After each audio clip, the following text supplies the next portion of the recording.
Hello guys, kama jina naitwa Alan David. Karibu kwenye YouTube channel yako ya Marbot Ink Tattoo. Ni channel ambayo inakufunza mambo mbalimbali kuhusiana na uchoraji wa tattoo. Lakini katika siku ya leo tutajifunza jinsi gani ya kufanya installation ya mashine yako ya kuchora tattoo. Leo tutaangalia jinsi gani ya kuweza kuandaa mashine yetu kabla ya kwenda kuchora tattoo. Na hapa kama unavyoweza kuona kuna vifaa mbalimbali kwa ajili ya kuchora tattoo. Lakini hizi pia ni mashine. Lakini hapa tunaona kuna ink kwa ajili ya kuchora tattoo, lakini hapa pia kuna sindano. Humu kuna sindano mbalimbali za size mbalimbali ambazo zote zinatumika kwa ajili ya kuchora tattoo, na zote zina matumizi mbalimbali na zipo kwa utofauti ama ukubwa wa aina mbalimbali. Na hapa tuna power supply. Hii power supply ni mahususi sana au maalum kwa ajili ya kuweza kucontrol umeme kutoka katika sockets kuja kwenye mashine yetu ili isiweze kumletea madhara mteja. Na leo tutajifunza jinsi gani ya kuiseti mashine yako. Hapa tuna gun. Hii ni aina ya gun tattoo ambayo inaitwa coil. Kwa hiyo hii gun inaitwa coil, maarufu sana coil.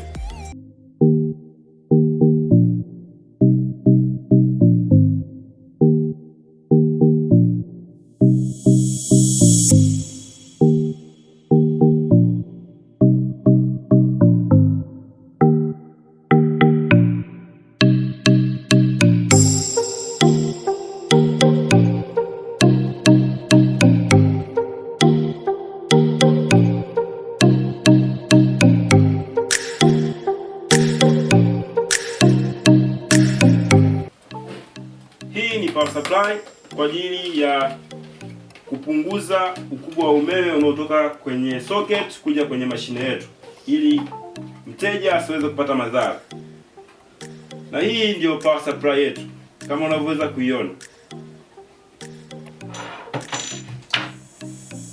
Na katika power hii supply panawekwa katika hivi vitogo hapa zinakaa vitu viwili ambavyo kuna futa, itakaa futa kwa upande wa hapa, na hii sehemu nyingine tutaiweka clip cord.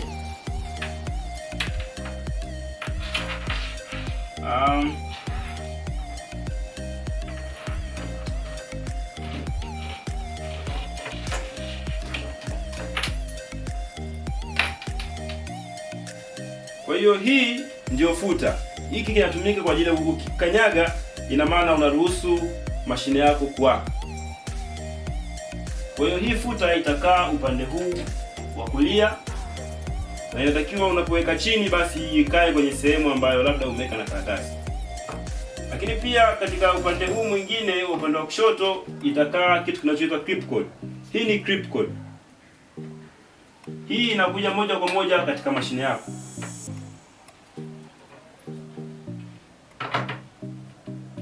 Baada ya hapa kuna waya wa power. Huu utaenda moja kwa moja kwenye socket. Utaingia kwenye socket yako na utakuja huku upande wa nyuma utachomeka. Lakini pia kutakuwa na sehemu ya kuwasha na kuzima. Hapa utakuwa umewasha kama unavyoweza kuona mashine yako imewaka. Lakini hapa tutazima.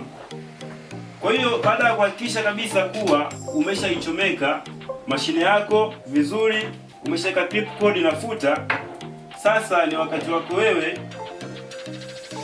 kuweza kuwasha sasa, ili kuchukua hii clip cord yako na kuweka katika mashine yako. Kama tunavyoweza kuona hii clip cord inavyokaa, kuna kiwazi kidogo kipo hapa chini. Utaichukua hii, utaingiza hapa, na hii iliyobaki itaingia kwa upande wa hapa. Kwa kufikia hapo basi mashine yetu itakuwa ipo tayari kabisa kwa ajili ya kukanyagwa na kuweza kufanya kazi. Kwa hiyo utakanyaga kwa mguu, hichi ni kwa ajili ya mguu. Kwa hiyo utatumia hii futa kwa ajili ya kuikanyaga kwa mguu ili iweze kuleta mawasiliano na kuweza kuwasha mashine yako kama unavyoweza kuiona. Na hapa ni spidi ambayo unaweza kuweka kiasi cha umeme unaotoka katika hii power supply kuja kwenye mashine yako. Ukija kuwasha hapa, mkikanyaga, tunaona mashine yetu sasa inafanya kazi kwa ajili ya kuweza kuchora.